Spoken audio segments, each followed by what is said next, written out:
Hello students welcome to my channel. आज आमी आलोचना करिम जोआ 30 तारिखत हो जोआ क्लास 9 जेनारेल साइन्सर MCQ केटा। तो तुम्हारे हयतो इतिमध्ये चाबले आरम्भ करिसा मोर यूट्यूब चैनलটো आरो तुम्हारे सब्सक्राइब करिबा आरो लाइक करिबा शेयर करिबा आरो पूरा भिडिओটো থাকি যাবা। आरो माजे माजे मैं जिबिला क्वेश्चन हरु हरु क्वेश्चन आछे एबिलाकर कन्सेप्ट बेस मैं किछुमान कथाओ কৈ যাম आरो लगते MCQ बिलाको आमी आलोचना करि যাম। गतिके आमी बेसि कथा नकय भिडिओले एकबारो। तो प्रथम आमार जिटु क्वेश्चन आसिल ए क्वेश्चनर जिटु प्रथम क्वेश्चनটো आसिल रुहिए देखिले जे एटा पदार्थ एक्सर तुलनात अयर बेपन बेग बेसि। एक्सर निजा आकृति आछे किन्तु अयर निजा आकृति नाई। एक्स आरो अये पदार्थर कोनটো अवस्था बुझाइছে। आमाक प्रथम कथा आमाक जानिब লাগিব याते एक्सर तुलनात अयर बेपन बेग बेसि इटु कथा आमाक ध्यान দিব লাগিব। आरो यार पिছত দিব লাগিব जे एक्सर निजा आकृति आछे। एक्सर कि आछे निजा आकृति आछे आरो अयर निजा आकृति नाई। गतिके आमी यात जदि देखा पाओ जे प्रथम कथाय जिबिलाकर निजा आकृति थाके एबिलाक गोटा पदार्थ হয় आरो जिबिलाकर निजा आकृति नाई एबिलाक নহলে হবো তরল নহলে হবো গ্যাসীয়। গতিকে আমি ইয়াত অপশনবোৰ চালে प्रथम অপশন দি আছে x solid Y liquid, x गोटा वाई জুলিয়া। आमार प्रथम क्वेश्चनर एन्सार एटुই হবো আৰু বাকিবিলাক তোমালোকৰ চিন্তা কৰিব নালাগে। प्रथमते আমাক কি কৰিবা আমি प्रथम ए নম্বৰ क्वेश्चनটো আমাৰ সঠিক হ'ব। তোমালোকে নিশ্চয় বুজিছা। আৰু ইয়াৰ পিছত আমি 2 নম্বৰ क्वेश्चन আলোচনা কৰিম। ধূপকাঠি এডাল জ্বলালে গোটেই কোঠালিটোত ইয়াৰ গন্ধ বিয়পি পৰে। পদাৰ্থৰ কোনটো ধৰ্ম ইয়াৰ সঠিক ব্যাখ্যা দিয়ে। তোমালোকে যেটো থিওৰি আছিল যে যদি কোনো বস্তু যদি উচ্চ ঘনত্বৰ পৰা নিম্ন ঘনত্ব অঞ্চললৈ স্বতঃস্ফূৰ্তভাৱে গতি কৰে তাক কি বলে বেপন বলে। আমি জানিছিলো যে যদি কোনোবা ঠাইত যদি পানীৰ ঘনত্ব বেছি থাকে তাৰ পৰা অটোমেটিক্যালি কি হ'ব আমাৰ এই পানীৰ কণিকাবিলাক যত পানীৰ ঘনত্ব কম থাকিব তাত যাবই। তে আমাৰ এটোই এনসাৰ হ'ব ধীৰতাটো নহব প্ৰবাহিত নহব বেপন। যেটো অপশন আছে আমাৰ এই বেপনটো হ'ব 3 নম্বৰ অপশনটো ৰাইট হ'ব। 3 নম্বৰ অপশনটো কি হ'ব ৰাইট হ'ব। তাৰ পিছত নেক্সট क्वेश्चन নম্বৰ 3। এটো क्वेश्चन আছিল যে আইস পি কি কৰিছে ইয়াত মানে ইয়াৰ হফলা আছে কি ওয়াটার। তার মানে বরফটো পি ইয়াত এটা ইন্ডিকেটর হুসাইছে বুলি কৈছে যে পানী হৈছে বরফ আৰু কিউৰ পিছত আছে ভাপ, ভাপ হৈছে পানী। তাৰ মানে কথাটো क्वेश्चनটো ভালকৈ বুজিবা। মানে বৰফৰ মাজত আছে কি পি আৰু তাৰ পাছত আছে কি পানী আৰু পানীৰ পাছত আছে কিউ আৰু কিউৰ পাছত আছে ভাপ। ইয়াত পি আৰু কিউয়ে পদাৰ্থৰ অৱস্থাৰ পৰিৱৰ্তন বুজাইছে। গতিকে ভাপটো আমাৰ পানী হৈছে আৰু পানীটো আমাৰ বৰফ হৈছে। আমাক এটো জানিব লাগিব যে পানী ভাপ যদি যেতিয়া পানী হ'ব ভাপ যেতিয়া পানী হ'ব তেতিয়া তাক কোৱা হয় ঘনীভৱন আৰু পানী যেতিয়া বৰফ হ'ব তাক কোৱা হয় কি সলিডিফিকেশন নাইবা কি হয় স্ফটিকৰণ। স্ফটিকৰণ আৰু বেলেগ আছে যে ডাইৰেক্ট ভাপৰ পৰা গোটা অৱস্থালৈ গলেও কি হয় তাক সলিড স্ফটিকৰণ বুলি কোৱা হয়। কিন্তু আমাক যেহেতু ইয়াত অপশন তেনেকৈ দিয়া নাই আমাৰ তেনেহলে কনসেপ্টটো আছিল যে ভাপৰ পৰা পানীলৈ গলে হয় ঘনীভৱন। ঘনীভৱন মানে কনডেনশন যেটো অপশন নম্বৰ সিত আছে আৰু পানীৰ পৰা বৰফলৈ গলে কয় সলিডিফিকেশন। গতিকে আমাৰ এটুই কি হ'ব ৰাইট হ'ব। সি নম্বৰ অপশনটো আমাৰ কি হ'ব ৰাইট হ'ব। সি নম্বৰ অপশনটো ৰাইট হ'ব। তাৰ পিছত নেক্সট क्वेश्चन আমি আলোচনা কৰিম যে ৰিহানে তলৰ উষ্ণতাসমূহ অন্য ধৰণে লিখিবলৈ যত্ন কৰিছে কোনটো সঠিক হৈছে। 0 degree Celsius, 100 degree Celsius, 473 degree আৰু 373 কেলভিন। সৰি কেলভিন হয়। তো গতিকে আমাৰ 0 ডিগ্ৰী সেলসিয়াস মানে আমি জানিছিলো যে 0 ডিগ্ৰী সেলসিয়াস মানে হয় 273 কেলভিন। এটো প্ৰথম অপশনটো ঠিকই আছিল এ নম্বৰটো। তাৰ পিছত 100 ডিগ্ৰী তাৰ লগত আমি কি যোগ কৰিব লাগিব 273 373 কেলভিন এটো ঠিকই আছিল।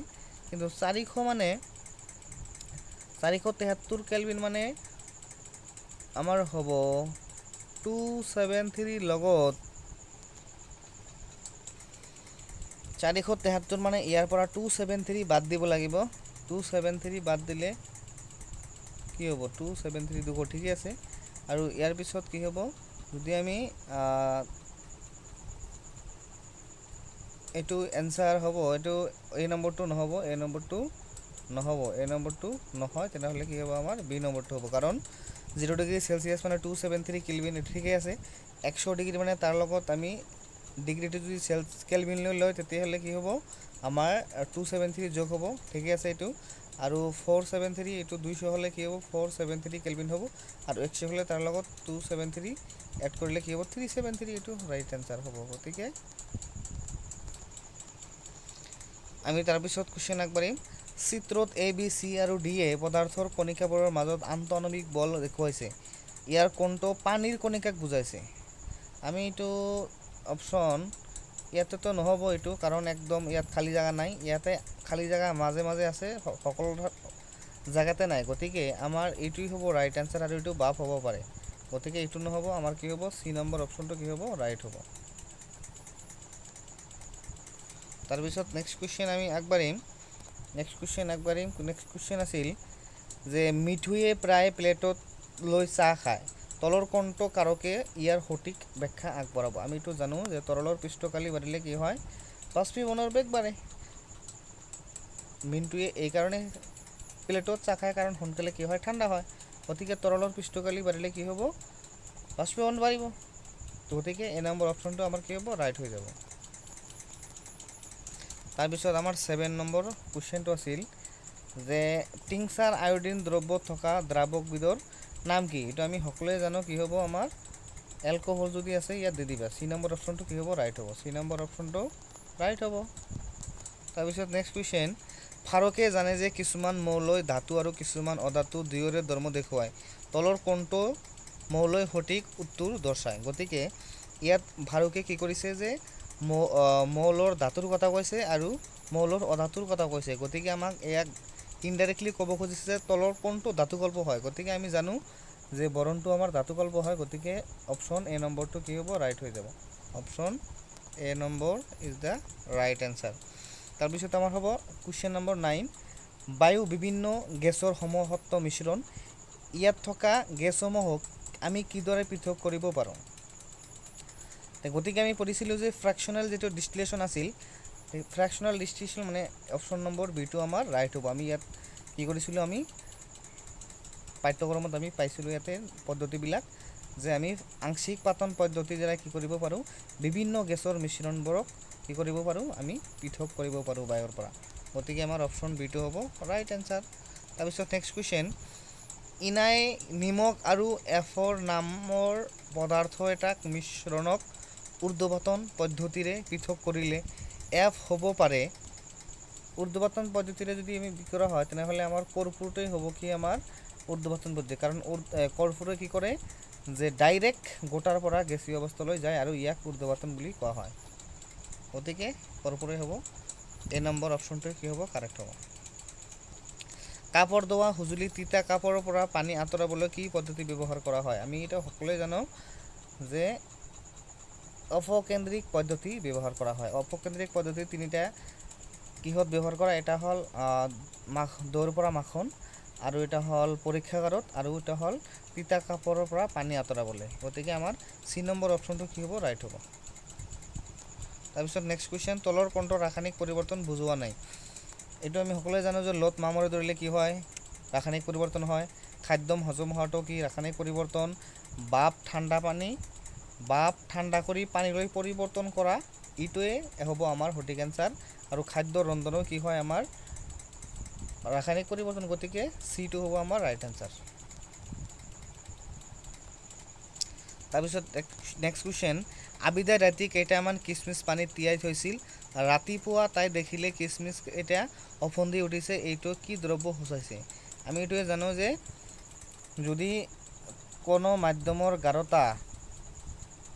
গাঢ়তাতকৈ তাৰ ওচৰত থকা মাধ্যমৰ গাঢ়তাৰ কি হয় ঘনত্ব কম হয় মানে কিচমিচৰ বাহিৰৰ যেটো গাঢ়তা আছিল আমি যদি কিচমিচটো এটা কক ধৰি লওঁ যে কোকটোৰ বাহিৰৰ গাঢ়তাৰ পানী বেছি আৰু কোকটোৰ ভিতৰত অৰ্থাৎ কিচমিচত প্ৰথমতে যেতিয়া তিয়াই থোৱাৰ আগত পানীৰ গাঢ়তা কম আছিল গতিকে বাহিৰা আৱৰণৰ পৰা কি কৈছে আমাৰ কক কেন্দ্ৰৰ ভিতৰত ঢুকিছে মানে কিচমিচৰ ভিতৰত সোমাইছে গতিকে আমাৰ অপশ্যন নম্বৰ এটো কি হ'ব ৰাইট হ'ব এটো কি হ'ব অল্পহাৰী দ্ৰব্য বুলি কোৱা হয় তাৰপিছত নেক্সট 14 নম্বৰ কোশ্চেন তলৰ কোনটো কক অঙ্গাণু উদ্ভিদ কোষত পোৱা যায় কিন্তু প্ৰাণী কোষত পোৱা নাযায় এটা আমি সকলোৱে জানো প্লাষ্টিড অপশ্যন নম্বৰ সি টু ৰাইট তাৰপিছত নেক্সট কোশ্চেন এবিধ উদ্ভিদ কলাৰ নাম লিখা যিয়ে কাণ্ডৰ কলবেৰ বৃদ্ধিত সহায় কৰে এইটো সকলোৱে জানো আমি অপশ্যন নম্বৰ এ কেম্বিয়াম তাৰপিছত নেক্সট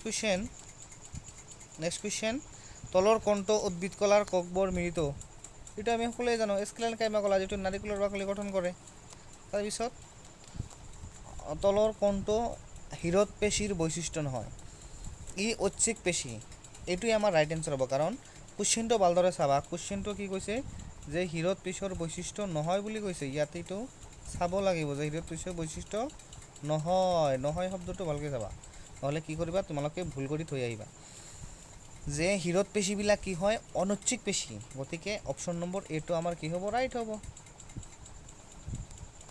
তাৰপিছত নেক্সট কোশ্চেন এটো মিলাব কৈছে মিলোৱা পেশী কলা তাৰপিছত 2 নম্বৰ দিছে স্নায়ু কলা আচ্ছাদক কলা সংযোজক কলা পেশী কলা হ'ব আমাৰ অপশ্যন নম্বৰ কিহৰ লগত মিলিব অপশ্যন নম্বৰ মিলিব পেশী কলাটো মিলিব হিৰদ পেশী স্নায়ু কলা মিলিব একজন আচ্ছাদক কলা মুখৰ আৱৰণ আৰু সংযোজক কলা হ'ব আমাৰ এটো ইয়াৰ পৰা আমি যদি এনসাৰটো সঠিক অংশটো আমি বাহিৰ কৰিব বিচাৰো তেনেহলে বি নম্বৰ অপশ্যনটো কি হ'ব ৰাইট হ'ব তাৰ পিছত আমাৰ হ'ব নেক্সট কোশ্চেন আমাৰ নাক আৰু কাণত থকা এবিধ সংযোজক কলাৰ নাম হল এটো আমি সকলোৱে জানো উপাস্থি অপশ্যন নম্বৰ ডি টু হ'ব আমাৰ ৰাইট আনসাৰ তাৰপিছত নেক্সট কোশ্চেন তলৰ কোনটো খনিজ পদাৰ্থ তলৰ কোনবোৰ খনিজ পদাৰ্থ অস্তিত পোৱা যায় এটা আমি জানো ক্যালসিয়াম আৰু ফসফৰাছ যত আছে এটোই হ'ব ৰাইট আনসাৰ গতিকে সি নম্বৰ হ'ব আমাৰ ৰাইট আনসাৰ তাৰপিছত নেক্সট কোশ্চেন দিছে প্ৰশ্ন 22 আৰু 23 লৈকে দাবী আৰু যুক্তি বিষয়ক প্ৰশ্ন ইয়াত এটা দাবী এ assertion আৰু এটা যুক্তি ৰিজন থাকে ইয়াৰ সঠিক উত্তৰ বিকল্পবোৰ তলত দিয়া হল এতিয়া আমি চাম অপশ্যন এটো হল এনসাৰ এটো কি হল এটো আমাৰ কি হয় এটো এনসাৰ আৰু কোশ্চেন বিলাক আছে তলত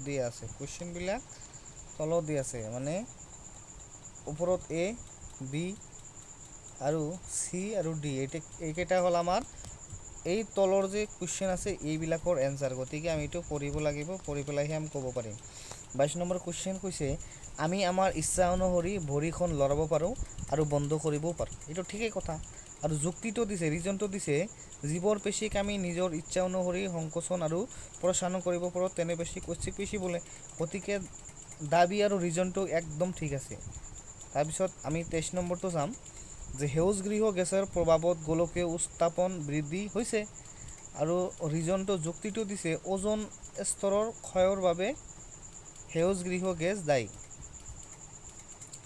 ওজন স্তৰৰ ক্ষয়ৰ বাবে সেউজগৃহ দায়ী এটো একদম সঠিক আনসাৰ গতিকে আমাৰ অপশ্যন কি হ'ব এটো ৰাইট হ'ব গতিকে অপশ্যন এটো কি হ'ব ৰাইট হ'ব তাৰপিছত নেক্সট কোশ্চেন আমাৰ আছিল 24 তলৰ কোনটো একক বলৰ এককৰ সৈতে একে আমি এটো জানো যে বলৰ একক হল নিউটন আৰু ওজনৰ একক হল নিউটন গতিকে অপশ্যন নম্বৰ সিটো আমাৰ ৰাইট আনসাৰ হ'ব হয়নে নহয় তাৰপিছত ইয়াত কৈছে বেগ সময় লেক এডালৰ তলৰ কোনটো অংশই আৱৰি থকা কালিৰ জোখে কোনটো ৰাশিক নিৰ্দেশ কৰে ইয়াত অপশ্যন যদি আমাক আসলতে হৰণ হলে হয় কিন্তু আমাক হৰণ আৰু ত্বৰণৰ লগত মিল আছে গতিকে আমাক হৰণ দিয়া নাই মানে কোনটো হ'ব অপশ্যন নম্বৰ এ ত্বৰণ হ'ব তাৰপিছত কোশ্চেন নম্বৰ 26 এজন ব্যক্তিয়ে এৰ পৰা বিলৈ গতি কৰে তাৰ পিছত আকৌ বিৰ পৰা সিলৈ গতি কৰে সিৰ পৰা এলৈ হৰণ কিমান হ'ব গতিকে আমি জানো যে হৰণ বুলি ক'লে যে প্ৰাৰম্ভিক বিন্দু মানে যৰ পৰা আমি কি কৰো যাত্ৰাটো আৰম্ভ কৰো প্ৰাৰম্ভিক বিন্দুৰ পৰা অন্তিম বিন্দুৰ যেটো কি আছে সৰল ৰৈখিক দূৰত্ব একদম চিধা চিধি যিটো ৰাস্তাৰ মাপ হ'ব এইটো আমাক হৰণ ক'ব। গতিকে আমি ইয়াত কি কৰিব পাৰিম,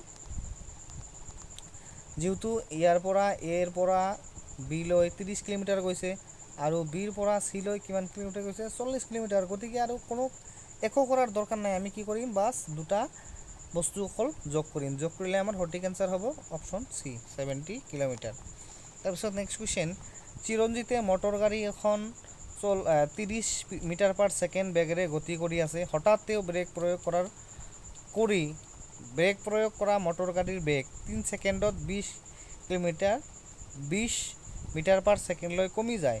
মটৰ গাড়ীখনৰ ত্বৰণ কিমান হ'ব? আমি এইটো জানো, ত্বৰণ মানে এক্সেলাৰেশ্যন মানে a equal B minus U by T.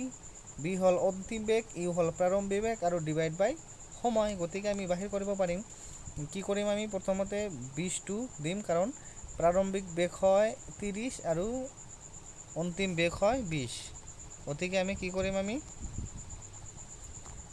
20 minus 30 20 minus 30। ইয়াৰ পৰা টাইম আছে কিমান, ইমান। ইয়াৰ পৰা মাইনাছ কৰিলে কি হ'ব, 30ৰ পৰা কিমান হ'ব -10 আৰু ইয়াক 3ৰে ডিভাইড কৰিলে কিমান হ'ব, এইটো ভাগ কৰিলে আমি যাব, তোমালোকে যদি ভালকৈ চোৱা অপশ্যন নম্বৰ বিটো ৰাইট হ'ব, মাইনাছ আহি যাব। গতিকে ইমান আৰু কথা কোৱাৰ দৰকাৰ নাই, তোমালোকে বুজি পাইছা। তাৰপিছত নেক্সট কুৱেশ্যন, বস্তু এটাই 10 মিটাৰ দূৰত্ব 2 ছেকেণ্ডত আৰু তাৰপিছত 15 মিটাৰ দূৰত্ব 3 ছেকেণ্ডত অতিক্ৰম কৰে।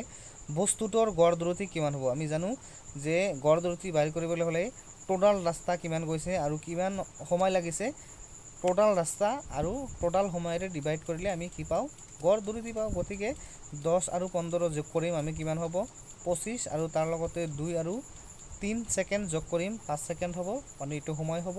গতিকে 25ক আমি 5 দি ভাগ কৰিলে কিমান হ'ব 5 metre per second. Option number বিটো সময় ৰাইট হ'ব।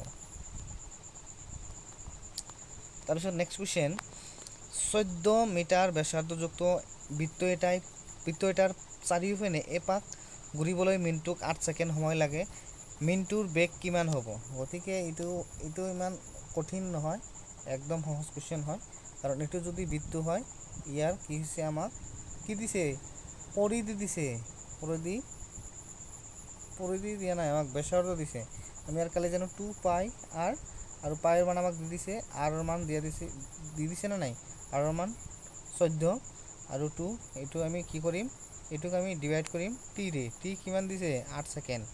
এটা একদম সহজ হ'ব, আমি কি কৰিম 2 ফৰ্মুলাৰ হয় আৰু পাইৰ মান 22/7 ইনটু আৰ কিমান 14, আৰু ইয়াক আমি যদি ভাগ কৰোঁ কিমান ছেকেণ্ডেৰে 8 ছেকেণ্ডেৰে, তেতিয়াহ'লে এইটো তোমালোকে চিম্পল কেলকুলেশ্যন হয়, এইটো তোমালোকে কৰিলে কি হ'ব,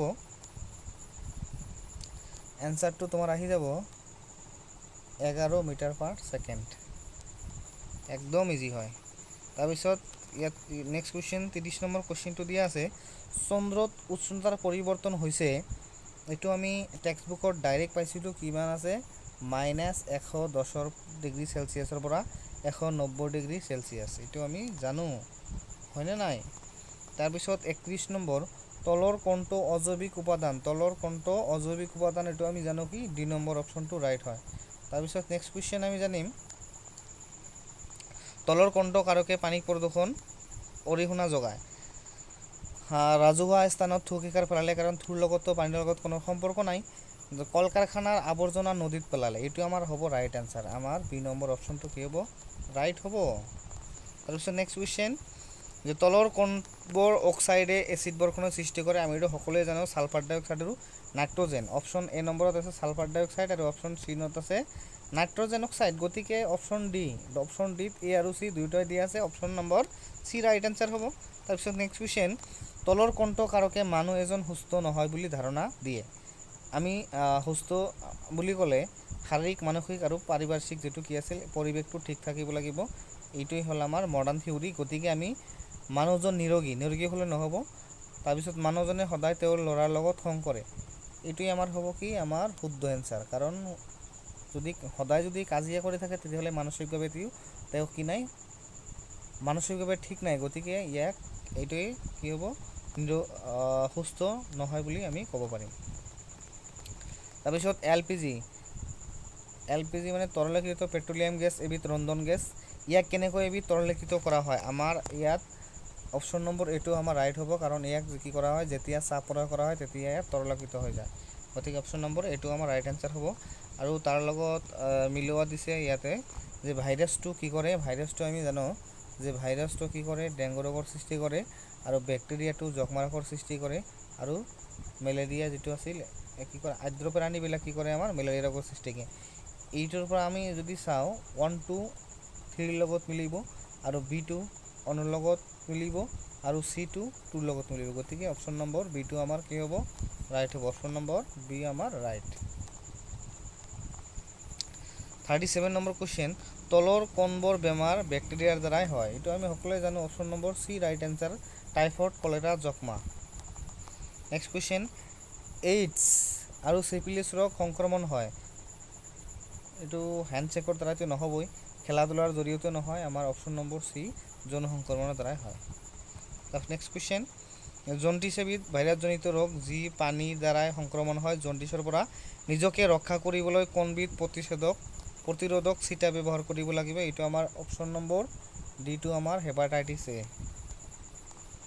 তাৰপিছত নেক্সট কুৱেশ্যন, ভূপৃষ্ঠ বস্তু এটাৰ ওজন 78, চন্দ্ৰৰ পৃষ্ঠত ইয়াৰ ওজন কিমান হ'ব? আমি ফৰ্মুলা জানিছিলোঁ, ফৰ্মুলা আছিল 1/6 × 70, কিমান আছিল 1/78। আমি কৰিলে এই কেলকুলেশ্যনত আহিব কিমান, 13 নিউটন। গতিকে আমাৰ শুদ্ধ এনচাৰটো হ'ব, শুদ্ধ এনচাৰ কোনটো হ'ব? Option number C. 1 পাস্কেল মানে কিমান? 1 পাস্কেল মানে আমাৰ অপশ্যন নম্বৰ 1 পাস্কেল মানে B2 ৰাইট এনচাৰ হ'ব।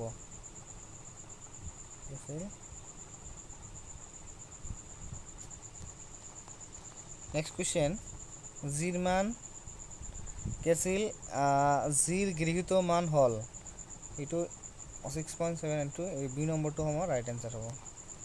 তাৰপিছত নেক্সট কুৱেশ্যন, জিৰ মান, এইটো অলপ কি আছিল, আমাৰ জিৰ মান বিষুৱতকৈ মেৰুত বেছি, সেইটো আমাৰ বি নম্বৰটো ৰাইট এনচাৰ, কাৰণ এ নম্বৰটোত নাই, কাৰণ ইনভাৰ্ছ হ'লেহে ঠিক আছিল। তাৰপিছত 44,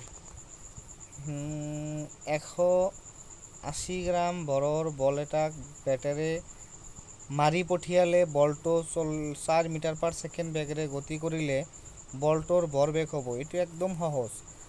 আমি জানো যে ভৰবেগ মানে ভৰ ইনটু বেগ, গতিকে ভৰ দি আছে 180 গ্ৰাম আৰু বেগ দি আছে কিমান, 4। তেনেহ'লে 180 লগত 4 আমি পূৰণ কৰিলে হ'ব 720 গ্ৰাম মিটাৰ/ছেকেণ্ড।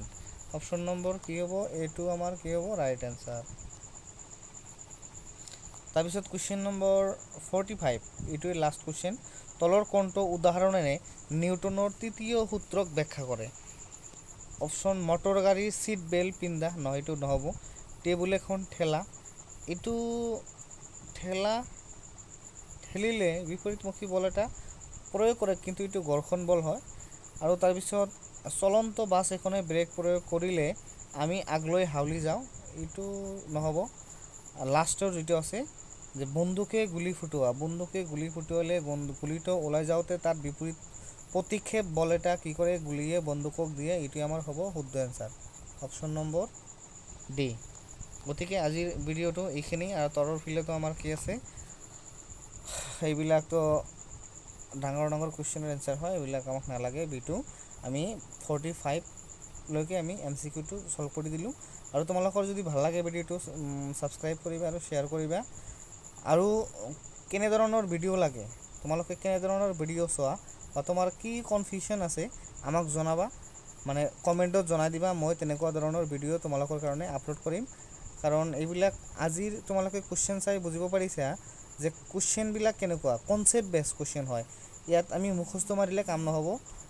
আমি সকলোৱে গম পাইছোঁ কুৱেশ্যনটো চাই পেলাই যে মুখস্থ মাৰিলে এতিয়া প্ৰব্লেম হৈ যাব, এতিয়া পাছ কৰা বহুত টান হ'ব। আৰু যিহেতু নতুন নিয়ম হৈছে যে আমাৰ MCQ বিলাক বেলেগকৈ আমাৰ 5 মাৰ্ক উঠাব লাগিব আৰু MCQ বাদে যিবিলাক থিওৰিখিনি আছে এইখিনিও আমাক বেলেগকৈ নম্বৰ পাছ কৰিব লাগিব, তেতিয়াহ'লে আমি পাছ কৰিম। নহ'লে MCQ পাছ কৰাৰ পিছত আৰু থিওৰিবিলাক যদি পাছ নকৰা যদি তেনেহ'লে কি হ'ব, তুমি ফেইল মাৰি যাবা। গতিকে MCQ বিলাক ভালকৈ পঢ়িব লাগিব, তাৰ লগতে যিবিলাক মুখস্থ কুৱেশ্যন এনচাৰ্ছ পঢ়িব লাগে এইখিনি ভালকৈ পঢ়িব লাগিব।